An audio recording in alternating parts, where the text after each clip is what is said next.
back to the channel, guys. Let's see what's going on in the horrible but real lost world of women.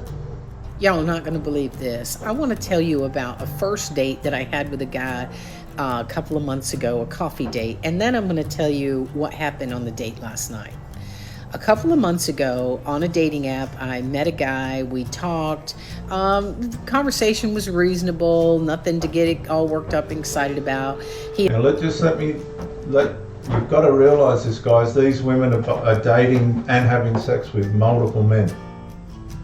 Now, she's not going to say that up front, but they become very immoral. I've met some of these women, guys, in the past, and I've met up to, sit and have a coffee, and within half an hour they're in the bedroom. Right? These people are not what you think. And you think, well, okay, this is going to go somewhere, but no, they're on the carousel. Right? So if you think you're going to get a solid, sensible, constant relationship, you're not. You're being used as supply. These people have become lured. They're lost. That's why I call it the lost world of women.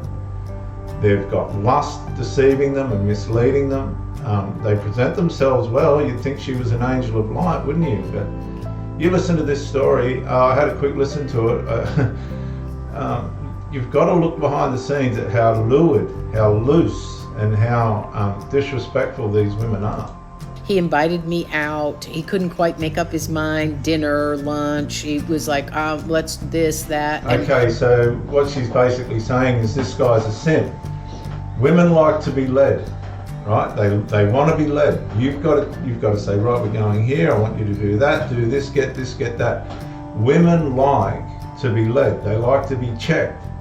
And if they're not, if their mindset's not that way, then they've been masculinized. Okay, and that's not the sort of woman you want to be around. You can see there's a certain masculine trait working here with this woman. She's very disrespectful to the fact that this guy didn't lead her anywhere, and so she should be.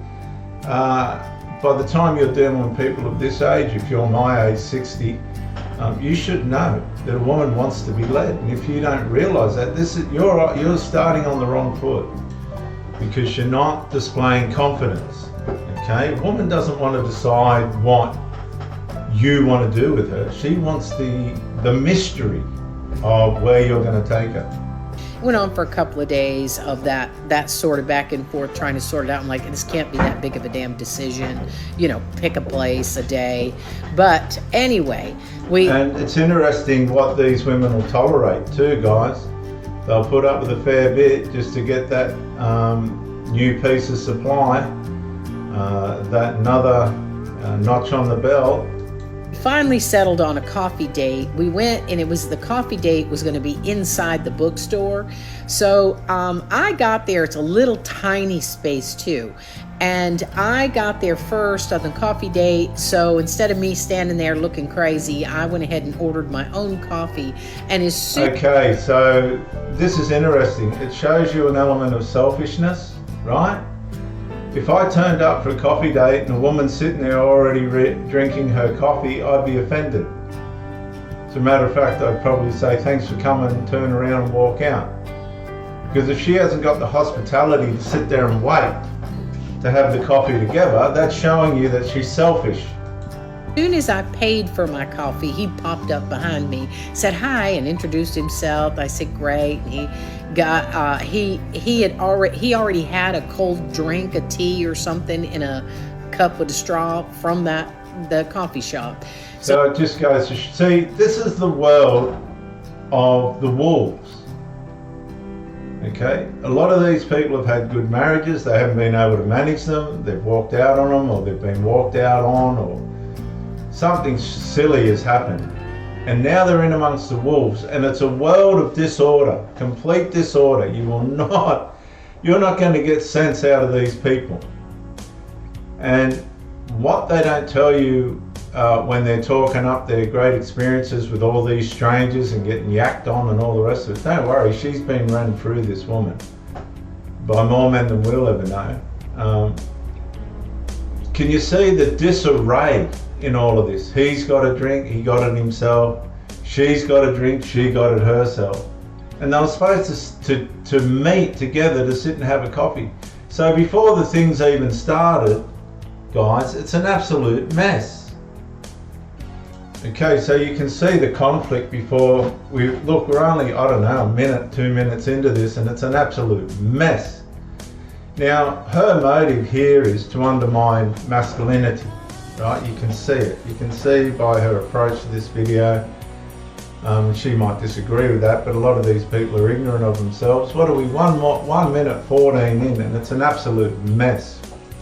So he had been there obviously before me. I just assumed that he wandered over there by the books, that sort of thing, and was looking at things waiting for me to arrive.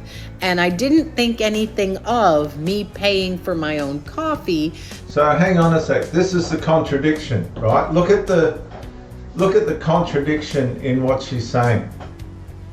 She didn't have the courtesy to wait for the man, right? So in her selfishness, she's gone and got herself a coffee. Nobody told her to. She's done this herself, right?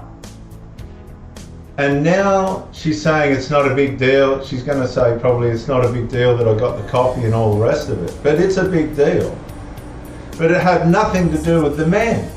This was just a decision that she made, right? Because of the circumstances, because I made the assumption that he was over there in the bookstore wandering around with his glass of tea or whatever, soda, whatever it was he had in that cup. Okay, so she's saying she got the coffee based on an assumption. Well, it's her assumption. It's got nothing to do with the bloke. This is what they do. And that he just didn't see me come in, and as soon as he saw me at the counter, he did come, right over there to me. But by then, I'd already paid for my coffee. I didn't think anything of it. Okay, I didn't think anything of it. Oh, yes, she did. Oh, yes, she did. She set this bloke up to fail before the date even started. Because I'm not a stickler about, a coffee date, who pays, that sort of thing. If we had both walked up to that counter together and he stepped aside for me to pay for my own, I would have noticed that. But in this case... Well, guys, I'm going to tell you something. If you don't go on these dates with these lost women and pay for anything. You owe these people nothing, and they owe you nothing. You're going to meet a stranger. Let her pay for what she wants, and you pay for what you want. But in both cases here, neither of these fools had the courtesy to sit and wait patiently to a certain extent. If somebody's 5 minutes late and they let me know, I'll wait. If they're not turning up on time and I got no indication that they're going to be late, I leave. Because straight away, before it's even started, you've got a shipwreck on your hands. Now she's saying she's not worried about paying for her own coffee, right? She's setting this guy up right from the start for a fall, right? So it's a mess before it starts. This is the sort of woman this person is. I'm telling you, this would filter right through the relationship. She's contradicting herself. Because of those circumstances, I did not pay close attention. It was not a big deal. Oh, it was a big deal. Believe it. She wanted it to be a big deal. This gives them ammunition, right, down the track to cause a reverse discard. If she wants to throw a willy-nilly, she just brings this up. And if he don't like it, she gets out because he'll tell her to go. Anybody that played up on me like that and said, well, she did it herself. You never had the courtesy to wait. You never had the courtesy to see what was going on. You just went and bought yourself coffee. Well, you bought the coffee. That's on you. You watch this. Should have been. Because let me tell you what happened. Now, I haven't heard from this guy. I mean, I have heard from him a couple of texts. Look how off the cuff it is. I'll just roll it off the shoulder, These people have got so many people coming at them. They've lost value, right, for anything that's got substantiality in it. There's no integrity or moral. You're just another number. You're just another empty meat suit to these people. Can you hear that in her voice? right? Which makes her an empty meat suit because you don't know who's running her through. It's absolutely disgusting, guys. You don't want to end up out amongst the wolves. There is no benefit in it. There's no long-term gain in it, right? We've gone 2 minutes 26 and the whole thing's a shipwreck. I'm going to make this part 1. I'll see you in part 2. Come back for part 2, guys. Bye for now.